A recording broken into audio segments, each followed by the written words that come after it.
Hello, good morning, नमस्कार। कैसे हैं मेरे सभी प्यारे बच्चों मैं हूं आर के सर। अभी समय हो चुका है, रात के 2 बज चुके हैं।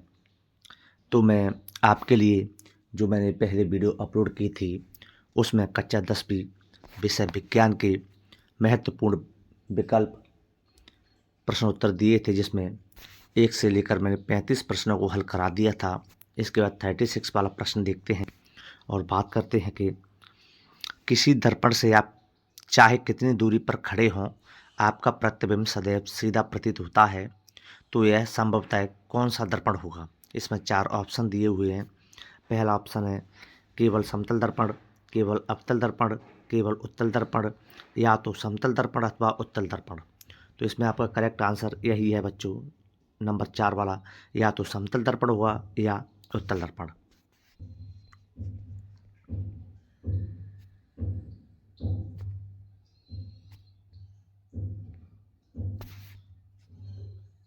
अगला प्रश्न है, समतल दर्पण की फोकस दूरी कितनी होती है?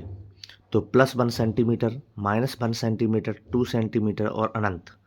तो जो इसका आंसर है आपका अनंत होगा, क्योंकि समतल दर्पण की फोकस दूरी अनंत होती है।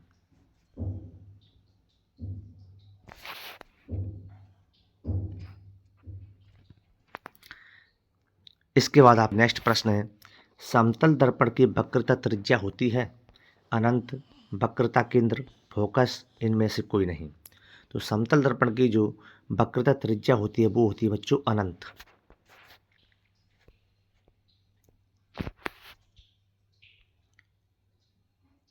अगला प्रश्न है, मोस्ट इम्पोर्टेंट प्रश्न है कि वाहनों के पीछे का दृश्य देखने के लिए किस दर्पण का उपयोग किया जाता है? आपने देखा हुआ कि जितने भी वाहन होते हैं उनमें साइड ग्लास लगे होते हैं, जिसके माध्यम से अपन पीछे से आ रहे वाहनों को देखते हैं। तो उसमें जो कांच होता है, दर्पण होता है, उसमें कौन सा दर्पण होता है? तो अवतल दर्पण, उत्तल दर्पण, समतल दर्पण, उपरोक्त में से कोई नहीं। तो चौथा प्रश्न पॉइंट इसमें इनमें से कोई नहीं। तो इसका जो करेक्ट आंसर है बच्चों वो होगा कि वाहनों के पीछे का दृश्य देखने के लिए उपयोग किया जाता है उत्तल दर्पण। कौन सा दर्पण बच्चों? उत्तल दर्पण आपका करेक्ट आंसर है। कई बार पूछा गया प्रश्न पेपरों में ये प्रश्न।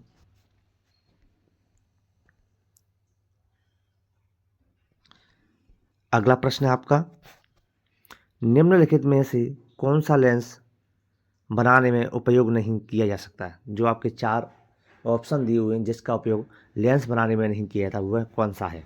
तो जल, कांच, प्लास्टिक, मिट्टी। इसमें आपका बच्चों करेक्ट आंसर होगा कि जो लेंस बनाने में उपयोग नहीं होता है वो है आपका मिट्टी। मिट्टी आपका सही आंसर है।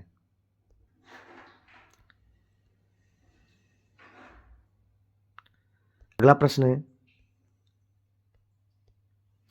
लेंस की क्षमता का एसआई मात्रक क्या होता है?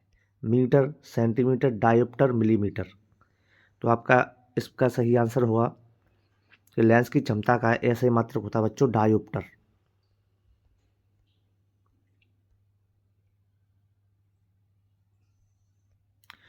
इसके बाद आपकी इकाई आ चुकी है 10, अध्याय 10, जिसका नाम है मानव नेत्र एवं रंग बिरंग संसार। मानव नेत्र एवं रंग बिरंग संसार इकाई नंबर 10। इसमें 42 प्रश्न है। इंद्रधनुष बनने का कारण होता है। इंद्रधनुष है वो किसके द्वारा बनता है, किसका कारण होता है बनने का? विसरण का, बड़ बड़ विक्षेपण, परावर्तन, अपवर्तन। तो इसमें आपका करेक्ट आंसर है कि जो इंद्रधनुष बनने का कारण होता है वो है बड़ विक्षेपण।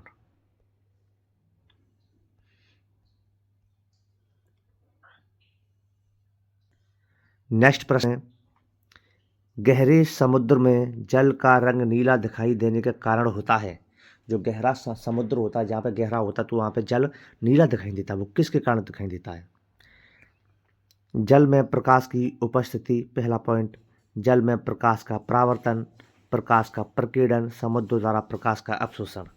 तो इसमें आपका सही आंसर होगा बच्चों कि प्रकाश का प्रकीर्णन के कारण गहरे समुद्र का जो पानी होता है वो हमको नीला दिखाई देता है। इंपॉर्टेंट प्रश्न है बच्चों ये।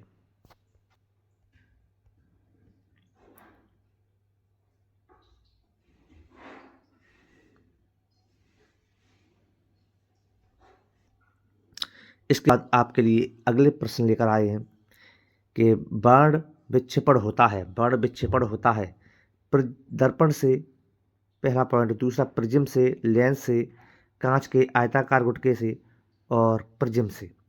तो इसमें आपका करेक्ट आंसर होगा बच्चों कि जो प्रकाश का विक्षेपण होता है वो प्रिज्म से होता है।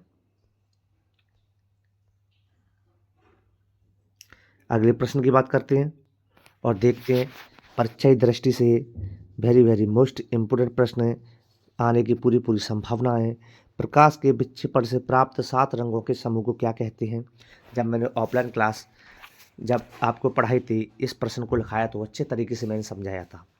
आप इसे बता सकते हैं, प्रकाश के विक्षेपण से प्राप्त 7 रंगों के समूह को क्या कहते हैं? प्रतिबिंब, स्पेक्ट्रम, छाया, इनमें से कोई नहीं। तो इसका मैं आपका करेक्ट आंसर होगा स्पेक्ट्रम। तो प्रकाश के विक्षेपण से जो 7 रंग प्राप्त होते हैं उनको अपन स्पेक्ट्रम कहते हैं। क्या कहते हैं बच्चों? स्पेक्ट्रम के नाम से जानते हैं, स्पेक्ट्रम कहते हैं। नेक्स्ट है, कोलाइड कणों द्वारा प्रकाश के प्रकीर्णन की परिघटना उत्पन्न करती है। कौन करता है? टिंडल प्रभाव, परिक्षेपण, विक्षेपण, अपवर्तन। इसमें बच्चों आपका सही आंसर होगा कि जो कोलाइड कणों के द्वारा प्रकाश के प्रकीर्णन की परिघटना उत्पन्न होती है वो होता है टिंडल प्रभाव के द्वारा।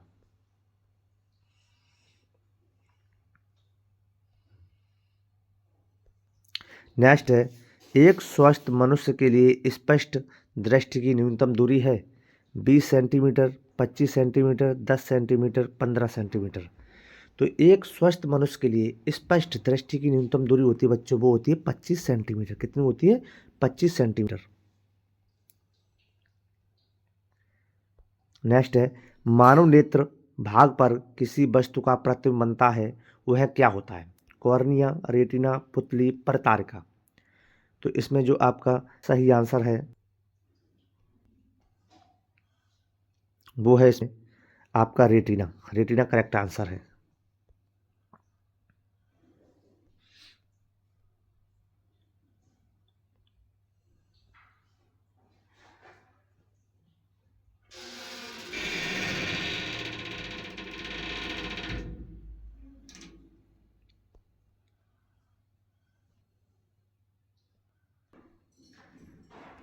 इस आपका अगला प्रश्न है, दूरदृष्टि दोष के निवारण के लिए उपयोग किया जाने वाला लेंस है। तो दूरदृष्टि दोष ऐसा दोष जिसमें दूर की वस्तु स्पष्ट दिखाई देती है लेकिन पास की वस्तु स्पष्ट दिखाई नहीं देती, तब इस प्रकार के दोष को दूरदृष्टि दोष कहते हैं। तो इसमें देखते हैं कौन सा लेंस उपयोग किया जाता है। गोलीय बेलनाकार लेंस, ऑप्शन उत्तल लेंस, अवतल लेंस, द्विफोक्सी लेंस। तो मैंने आपको बताया था निकट दृष्टि में अपन करते हैं अवतल लेंस का और दूरदृष्टि में उत्तल लेंस का उपयोग करते हैं। नेक्स्ट प्रश्न है, मानव नेत्र में उपस्थित होता है उत्तल लेंस, अवतल लेंस, दोनों लेंस, कोई नहीं। तो मानव नेत्र में जो कौन सा लेंस उपस्थित होता है, नेत्र होता है उसमें इनमें से कौन सा लेंस उपस्थित होता है? तो बच्चों उसमें होता है आपका उत्तल लेंस। उत्तल लेंस उपस्थित होता है। अच्छा प्रश्न है परीक्षा की दृष्टि से। अभिनेत्र लेंस की फोकस दूरी में परिवर्तन किया जाता है पुतली द्वारा, दृष्टिपटल द्वारा, पश्चमाभी द्वारा, परतारिका द्वारा। तो इसमें आपका सही आंसर है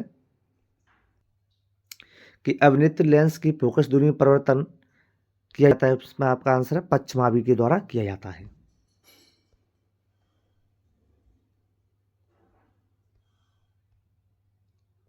अब आपकी आ चुकी बच्चों इकाई 11 कक्षा 10 जिसका नाम है विद्युत। इसको इंग्लिश में इलेक्ट्रिसिटी कहते हैं।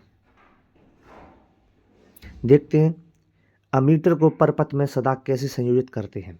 श्रेणी क्रम में, समांतर क्रम में, दोनों में, इनमें से कोई नहीं।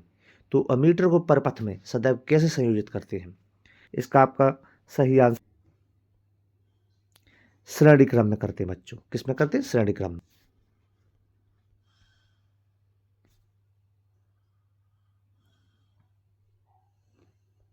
अगला प्रश्न है, निम्नलिखित में से विद्युत स्त्री एक उदाहरण है। विद्युत धारा का चुंबकीय प्रभाव, विद्युत धारा का रासायनिक प्रभाव और विद्युत धारा का तापीय प्रभाव और ये सभी। तो विद्युत इस्त्री होती है, प्रेस होती है, वो किसका उदाहरण है? विद्युत धारा का तापीय प्रभाव का प्रमुख उदाहरण है।